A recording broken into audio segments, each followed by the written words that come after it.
Hello everyone, this is Energya here, first time commentary. Let's take a look at my army here. I have 4 squadrons of companions with silver weapon upgrades, 2 on both flanks.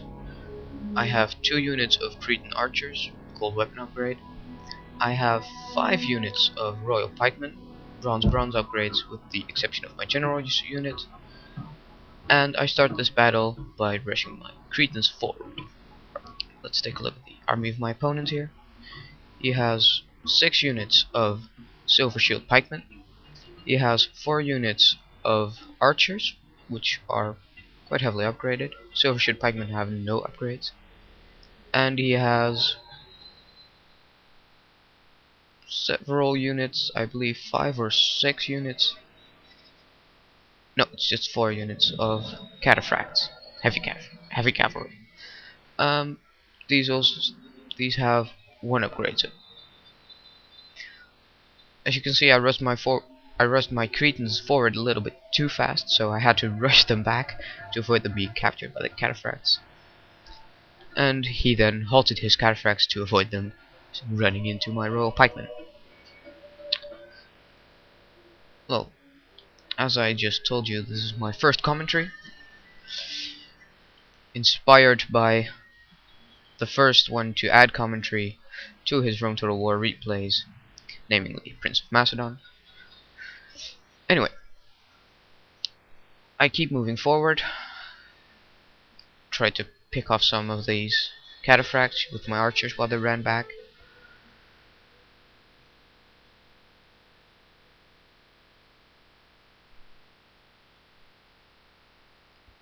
At first I thought he had some troops hidden around here or something, but apparently he didn't.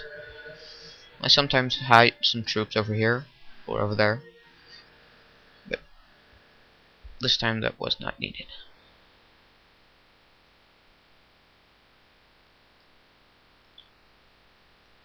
Well, as you can see, I'm bringing my Cretans into position to fire again.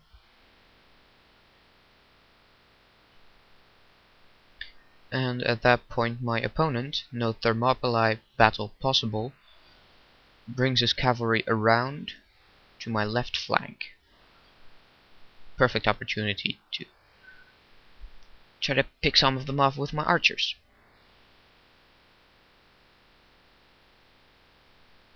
Using those flaming missiles, they happen to hit a few of them.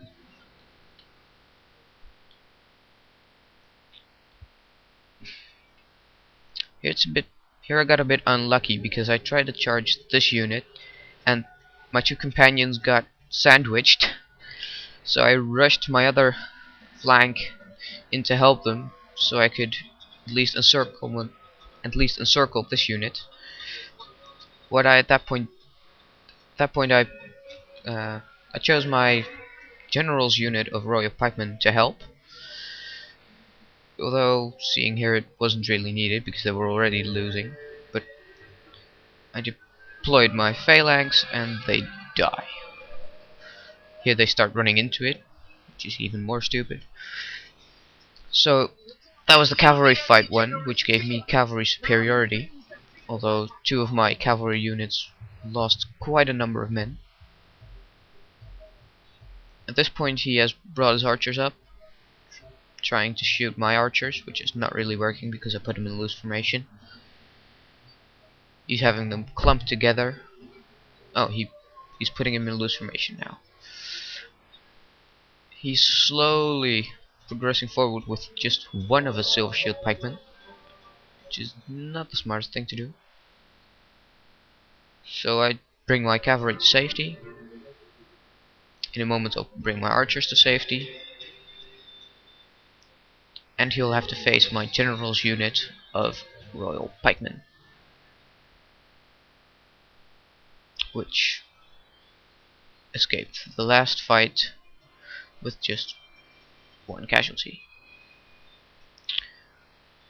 Well, here he's bringing the rest of his silver shield pikemen up, and as this one is way broken off from his other troops, it was quite easy to encircle him with some of my cavalry and coming for a hammer and anvil strike. always guaranteed to work. But it wasn't needed anymore because they were already routed before my cavalry was even there. At that point, he breaks off another of his silver shield pikemen in an attempt to kill my general, which is not really working because here he loses about 10 men. Then he goes into phalanx formation. He tries to attack me again with no upgrades. I swing my cavalry around again.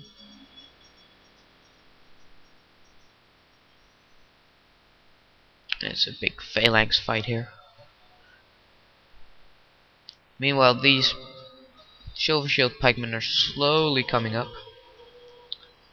But instead of pinning down all of my royal pikemen, he tries to pin down the middle, and he tries to overpower his my right flank by putting two silver shield pikemen in there. I also took one of my companion cavalry and wanted to take care of his archers because I was sick and tired of them. So I used my other cavalry to come around and come in for a hammer and anvil strike. Well, after I had routed this unit of silver shield pikemen, I had 2 units of royal pikemen freed up. Here he had some good micromanagement because he switched his silver shield pikes quite on the right time. In fact, he actually got two of my units of companion cavalry, which were probably already heavily depleted, to rout. But at that point I just encircle him, and there's nowhere for him to go, so he routs. At that point it's just 1 unit over here, and 2 versus 1 over here. So I come in for another hammer and anvil strike, and this time he is too late with turning his pikes around. Although it takes a little while for them to rout, but there they go. Well, he only has these 2 units of silver shield pikemen left at that point, and this unit of royal pikemen is heavily depleted. They only have 40 out of 120 men left, 30 at the moment. So with my remaining royal pikemen, I try to pin him down, but I also want to outflank him. But I have to worry that I don't try to outflank him before I have him pinned down. Because if you try to outflank someone who's not pinned down, he could just turn. Anyways, this almost dead unit of royal pikemen is still trying to hold up against these silver shields. But at that point, this whole row is bashing into the sides here. And as he tries to walk around,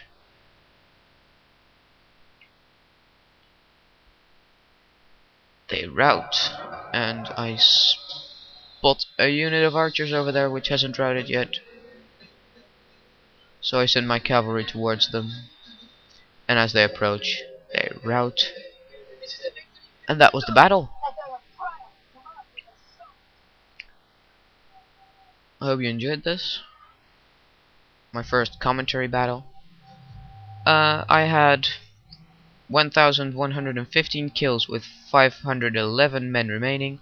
No Thermopylae Battlepossible had 543 kills with 148 men remaining. Good game to No Thermopylae Battlepossible.